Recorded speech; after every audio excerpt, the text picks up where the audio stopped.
What is up, everybody? It's your boy Slim, aka Mr. Different. We are back with a new video, and this is gonna be a brand new series called How To. Basically, what I'm gonna be doing is going over different synths and different type of VSTs, and just give you an overview of them. You know, breaking them down and kind of just explaining what they do and what they are, so you get a better understanding of them. Because if you have a better understanding of these VSTs, then you know you can follow my videos a whole lot easier. And a lot of people ask me questions about VSTs, and instead of answering them all one by one, I decided to start making videos about them. That way everybody can see, everybody can understand these videos. So the very first one is gonna be how to Sylenth.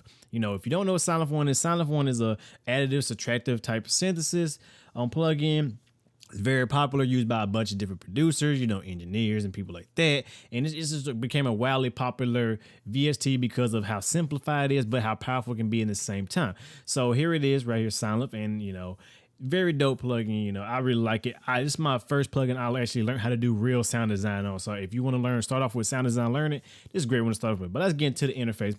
This is the interface. As you can see, it comes with two oscillators, ADSR, filters, and a bunch of different modulation type like LFOs and stuff like that, envelopes, panning, it has levels, and it has this window in the middle that where you select, your different effects, such as, arpeggiators, distortion, phasers, chorus, EQ, delays, compression, reverb, blah, blah, blah. And it's also where you load, save, and all that good stuff. So we're going to start off with, just go over the basics of it so you understand it in full. So first we're going to start off by initializing the preset. Initializing right here, if you just click menu, go to initialize, they give you just a basic buzz sound. Just a basic, simple, just saw wave, and then you just go from there. So you have your polys up top. Now what your polys is how many voices you can play at once. Like you have, 16 polys, you can play up to 16 voices. If you have only one voice, because of mono synth, you can't play no more notes at once. So that's how you determine if you want to play chords or if you want to just, straight mono synth.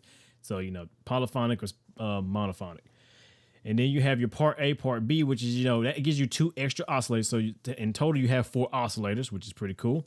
Solo, sync to tempo. That's if you're doing arpeggios, you can sync it to the tempo. It says your treble and your LFOs. I usually keep that on. Don't even mess with that. Let's go to the first oscillator and just break down the oscillator. You have your octave, which, of course, is how, the octave, how low or how high it is. So you go lower or you go higher. And you can go +3 and -3. Then you have the note, which is kind of like a fine tuning aspect. I'm not really sure 100%, but if I bring it down one, I can kind of fine tune. It has another fine tune knob right there as well. So you can kind of fine tune it with that. You have your volume, you have your phase, your detune, and your stereo and your pan. Volume is basically how loud it is. The phase is, changing the phase of the sine wave, the wave you're using, the wave table, the wave shape that you're using. So you can invert it, you can turn it 180, 90, 360 degrees, just depending on, you get a different sound when you do that, especially when you add it with different synths or the same synth. You have detuning, which by detuning the synth, you're basically like, I guess, offset. I don't know what detuning is 100%, but you're basically like giving it kind of a offsetted tone as well. So if I play, this right here, let me give it like 8 voices. So that's your voices. That's how many voices you have. So you have one voice up to 8. So, it just gives you a more fuller sound. But if you detune that, you're basically, like I said, offsetting it in a sense, kind of. You can look at the technical term for it, but that's basically what I get off of it when I use it. That's how I understand it. So you're basically just offsetting all them voices. Yeah, your stereo spread, so you can make it stereo mono. So if you have it like detuned to about, let's say 4 or 5, and then you can turn it stereo mono. So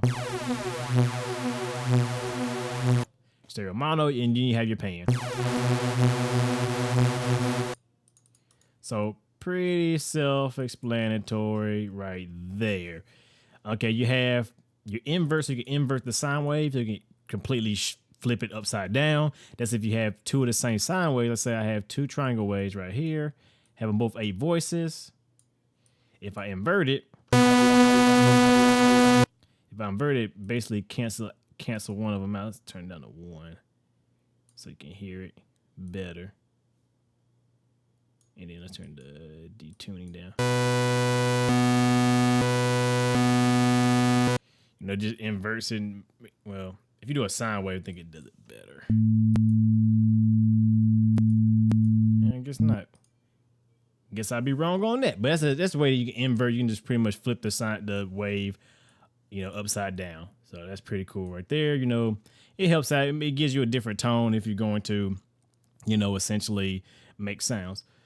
You have the different wave shapes, which you have pretty much all your wave shapes, you know, but you can't really, you know, get the in between. So you got just the base. You have a sine wave, you have a saw wave, triangle wave, you have a pulse wave, H pulse wave, a Q pulse wave, a triangle saw, and then just noise. They each have their own characteristics depending on what type of sound you want. Sine waves, you know, bass sounds. You know, I use triangle or pulse waves or square waves, as they're called, and other stuff. You know, to make like plucks and stuff and pads and stuff like that. And then, like I said, you have your voices depending on how many voices you got. You can change the voices, and then the re-trig is basically when you hit the note, does it start all over or does it re-trig itself? Like pretty much if I have the re-trig off, it's gonna have like a smooth transition when I hit the notes. But if I have re-trig on, it's gonna re-trigger the note from the beginning of the wave when you hit the next note or play a note again. So for example, see, it's more smooth without it, and then with it, it's more sharp and aggressive, which is, you know, depending on what kind of sound you're going for, depending on, you know, what you're gonna make and what you're gonna get. You have your ADSR, so which, you know, attack, decay, sustain, and release. Self-explanatory, you know, you can have how long the attack is on the sound. So have it really slow for like kind of a rise effect, or really fast for, you know, in your face. The decay is how long it decays down after it reaches the peak. So, you know, it's good for like making. If you take the sustain down, which sustain is, you know, able to hold the note. If you take the sustain down, you kind of get like an 808 effect that you do use some, you know, decay and release. And release is basically the same thing, just how long it takes before it just finally fades out. So, you know, with no decay, and then with some decay, you can make an 808 with a sine wave. Really easy with a little bit of decay and release.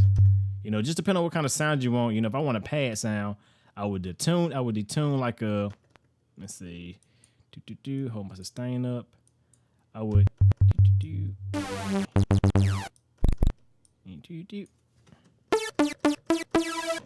detune a wave, a saw wave, and I'll just add some release, and I have like a pad sound. And I can actually tweak it more than add some, you know, attack with it. And make a pad sound. So it's very versatile, you know, depending on what type of sound you're going for. You know, you can really get unique sounds and unique characteristics. And like I said, you have 2 oscillators, you have 2 more on the part B. So you can, you know, pretty much add up to 4 oscillators and just blend the sounds together to get a more, you know, fuller sound or just a different sound or whatever type of sound you're going for. You know, you have options. Moving along, we have the filter section, and, you know, that's where, you know, your basic filters. You have 3 type of filters. You have bypass, which is a line straight through. You have a come on, change for me. You have a low pass filter. You have a band pass filter, and you have a high pass filter. And, you know, low pass filter, you know, cuts the highs, leaves the lows alone. It passes the lows. A band pass is like cutting out the mids. It's like cutting the lows and highs on both sides, and you leave the mids by themselves. And then, of course, a high pass would be bypassing the highs and cutting the lows. So just depending on what kind of sound you want, depends on what type of, you know, filter you will be using. You have your filter cutoff, your filter resonance, and your drive, and also your slope. You have a 12 dB slope for more gentler sounding filter, or you can have a 24 dB slope, which is more aggressive sounding. Which here's an example of one. I'll make one of my famed sounds that everybody knows and love real quick for you. I'm just gonna make it real fast. And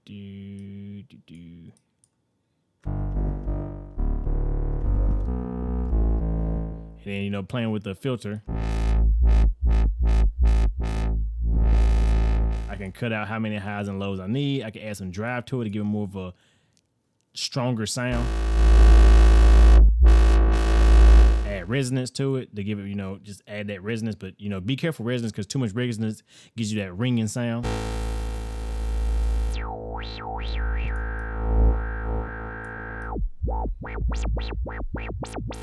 That old TV finding the channel sound that you be hearing in like them old cartoons and stuff like that. It's pretty cool. And like I said, you can see the slope also. You can hear how aggressive the slope is. See, with a 24 dB, you're cutting out more than the 12 dB. So just depends on how aggressive you want. You can do that. This is the master filter section, which is basically the filter for all 4 oscillators. So all 4 oscillators will be affected by this right here. This you can affect either the, part A, part B. You can put part A and B, or just B. You're supposed to be able to just do B, as if I have something over there. Yeah. If I switch to part B, then you can actually affect B. So you can actually, this is for the individual filters, as you can see up top. And this is for the master. And as you look right here, you see a C and a P. That copies and pastes. So if you want to copy these settings to, say, right here, all you got to do is you got to hit copy, go to part B, and hit paste. And it pastes the exact same stuff right there. So that's a good way if you want to copy and paste without having to go in and, try to do it exactly. You can just copy paste right there. And it's here around for the ADSR, both oscillators, all 4 oscillators exactly, both filters. And also down here, when we get down here, there's some more options.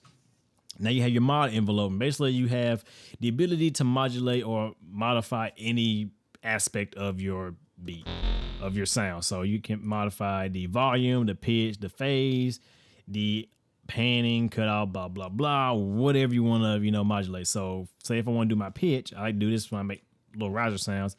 You could tell how much like this is going down, left is down, and right is up. So if you want to go all the way up and shoot it really fast, you do that. And you want all the way down, going like in a down motion, you turn to the left.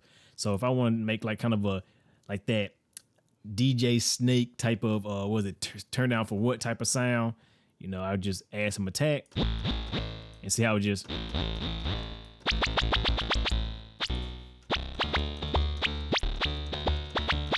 you can get some cool stuff like that. You just pretty much play around with that.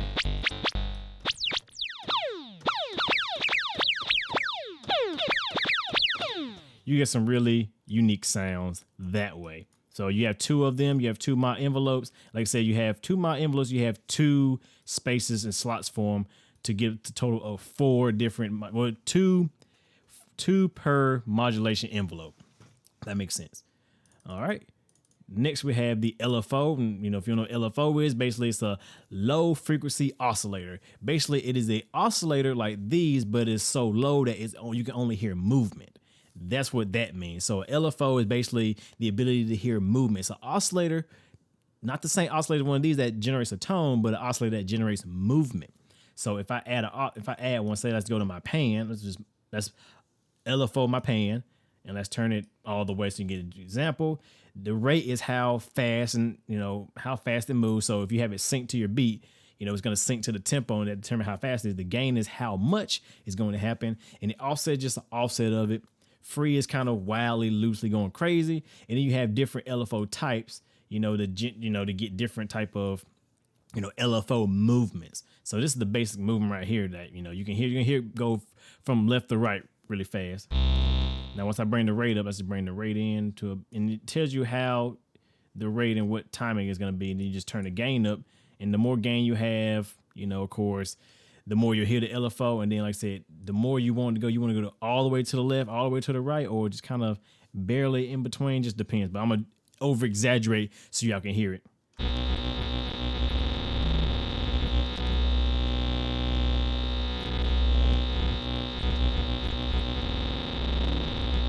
See, it's just generating movement. That's all the LFO is. It's a low frequency oscillator, and all it is the ability to hear movement. Next, you have these miscellaneous tabs right here, and they just, same thing as these right here, but they just generate different. They do velocity, mod wheel, key tracking, envelope, LFO, aftertouch. They just give you more ability to more shape your sound. Really, I don't mess with this that much when I do my sound design. Now, I've seen other people use patches that have these enabled, and they make some crazy, unique sounds. I don't know too much about them, so I'm not gonna go into too much detail. I'll do my research, and I'll definitely do some sound design tutorials where I actually use these in practice so you can see how they work. But I don't really mess with them. But if you want to get, just a different type of sound, like add some aftertouch and stuff like that to your sounds, then play around with here. Same thing. You just gotta play around with it, see what it does, see how it affects your sound, and see what can go from there. Next, you have your pitch bend and your modulation wheels, which if you got a MIDI keyboard, as you see, I can affect it. Your modulation wheel that changed the modulation. Let's say if you add, source mod wheel. Like say I add the mod wheel as the source, and then I want the mod wheel to affect the, I guess, pitch. Let's do that then. So as I play, that's one way. Let's say that's how you modulate that. Or I can do it to modulate the panning, same thing. Pretty cool, so that's, that's what that's for if you want to, modulate stuff. Your pitch bend, you can change the range, so you can change how many octaves is actually bending. So I can have 12 octaves, which is, I can have a 12 key range or 12 bend range or octave range, that's a whole nother octave essentially, I think. So if I'm doing like notes, say I hit this note,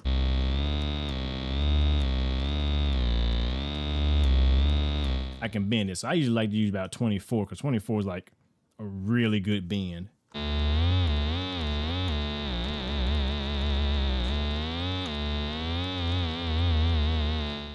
That's a really good bend. If you want to edit it more, and now here you got to go kind of right here, bring it up. If you bring it up to 24, make sure they're matching. That way it's bending all the way. So 24, even 12 would be pretty good. Bring it to 12. So they both match up, and then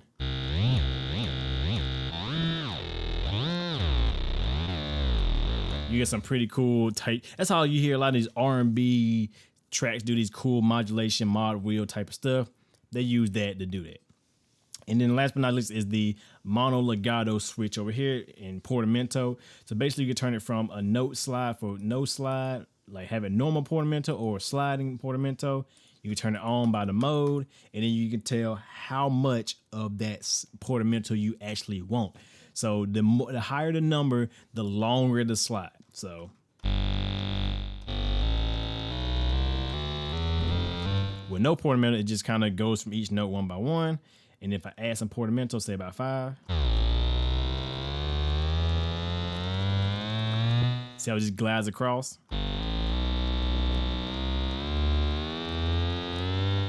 That's how you get them cool. That's how you do them cool glides that you hear in, all these beats. When I do my 808s and stuff like that, that's how I glide.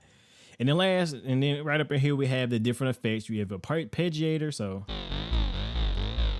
you have your arpeggiator, which you can change the mode from up, down, to up and down, to random, the order, the step, the chords, however you want to do it.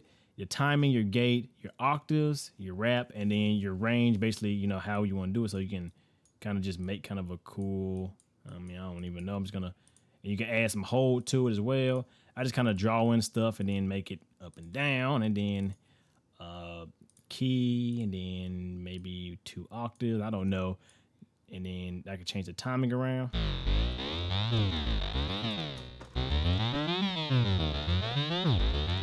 And you can change the gate on top of that, so have a gate going. So